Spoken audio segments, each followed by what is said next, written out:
These principles matter more than ever, in my view.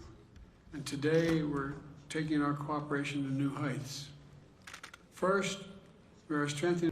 The youngest members of the baby boomer generation are nearing Social Security eligibility, while the oldest have been receiving benefits for some time. These monthly payouts are being increasingly crucial for financial well-being. However, recent surveys reveal significant misconceptions about the taxation of the benefits. In a survey by the Nationwide Retirement Institute, over half of adults incorrectly agreed with the statement that Social Security benefits are tax-free.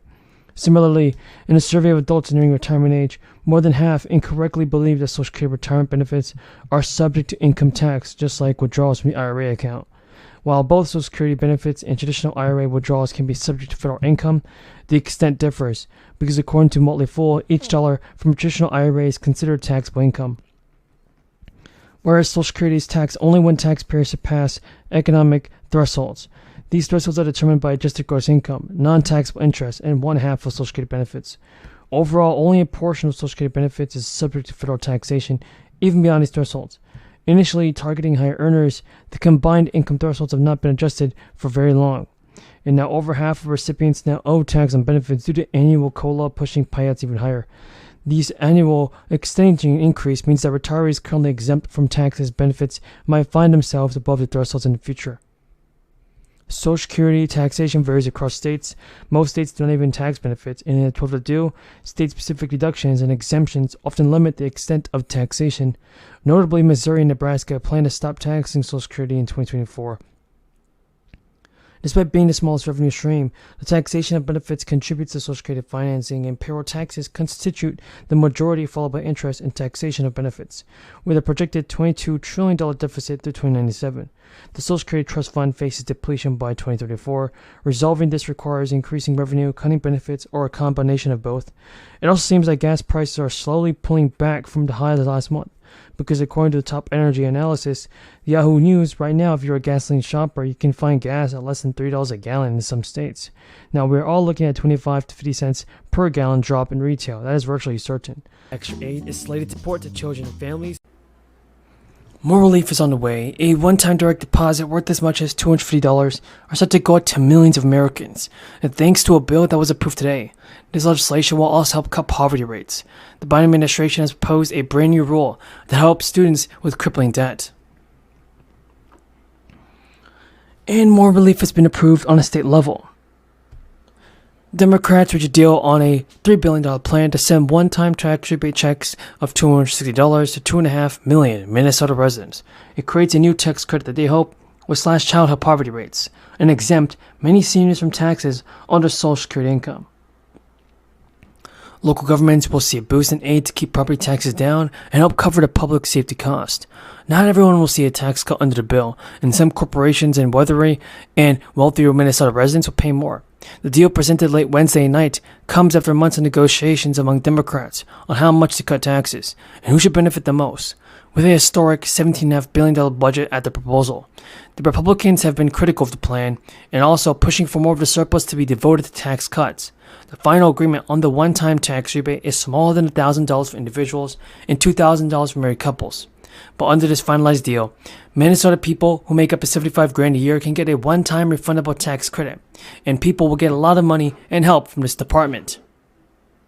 Other credits that could result in lowering your tax burden or even a large refund include the Earned Income, the Tax Credit, and the Child Independent Care Credit. The latter was made refundable in 2021, meaning up to $8,000 could get reimbursed on expenses for daycare and such, which show up on tax refunds. However, households that welcome the new family member could also be eligible for $1,400 for the third economic stimulus check. We have a lot of good news about the fourth stimulus payment that I want you to know, so continue watching the video. President Biden is now meeting with Democrats and Republicans to finally reach an agreement on the next package.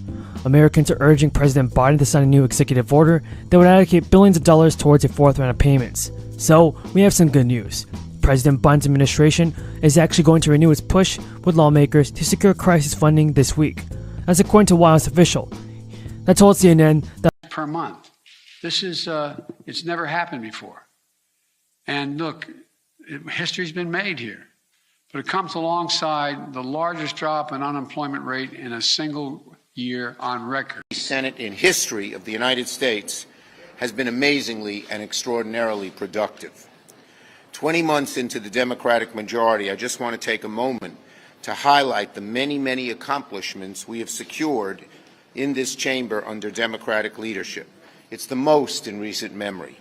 The American Rescue Plan, the Bipartisan Infrastructure Bill, the CHIPS and Science Act, the Gun Safety Bill, the Inflation Reduction Act, an omnibus package, and many other bills in between. Senate Democrats have worked hard every step of the way to improve the lives of American people, to help those in the middle class stay there, to help those struggling to get into the middle class a little easier to get there. And we will continue to do our work for the American people this week by passing a CR to keep the government open. Benefits have lost around 40% of their buying power. One of the biggest proposals in the works is an increase in benefits. You want to be sure to continue watching this video. There's a ton of information that you might not have known. Because every day, I spend hours and hours compiling information on the latest stimulus news. And as I can say without a doubt, there's a ton of information, that there is a ton of news to talk about. So, let's get straight into it. Millions of Americans will soon receive financial relief in the form of direct payments. That's for a total of $3,000. High inflation does continue to challenge the United States. So, by the end of this month, most Alaska residents should have another $3,000. Exactly, everybody. Update is here. There's a huge news for millions of Americans this month, including the Social Security, SSI, and SSDI beneficiaries, because the lawmakers have finally proposed new legislation. It boosts the monthly benefit checks and may start to go out this month and help many retirees and senior citizens. Eligible people may receive thousands of dollars extra each state per year, everybody. So, nearly 9 out of 10 people ages 65 and older currently receive the Social Security benefits, and the past year has been tough for many of those seniors. And now, as I said, for many of those seniors, everybody, in 2022, the standard Medicare Part B premium climbed 14.5% to $170 per month. That figure accounts to 10.2% of the average monthly benefit paid to retired workers in August, up from 9.6% in August of 2021. It meant that seniors had to give out more of their Social Security checks to cover the cost of medical care this year. And not only that, but the 5.9% COLA, which was enacted last year, failed to cover to the rising cost of Medicare premiums. It also failed to keep up with inflation in general. Retirees have seen their benefits stretched thin by the rapidly rising prices of food, gas, electric, and other necessities. Throughout the year, in fact, the Senior Citizens League estimates the average Social Security benefit has actually fallen short of what it can actually provide for. Fortunately, seniors are on pace to see a monster increase in 2023 for the COLA. Social Security beneficiaries are less than 2 weeks away from huge announcement. The U.S. Bureau of Labor Statistics is scheduled to release its September inflation report on October. At that point, the SSA will have all the data it needs to calculate the COLA for next year. And the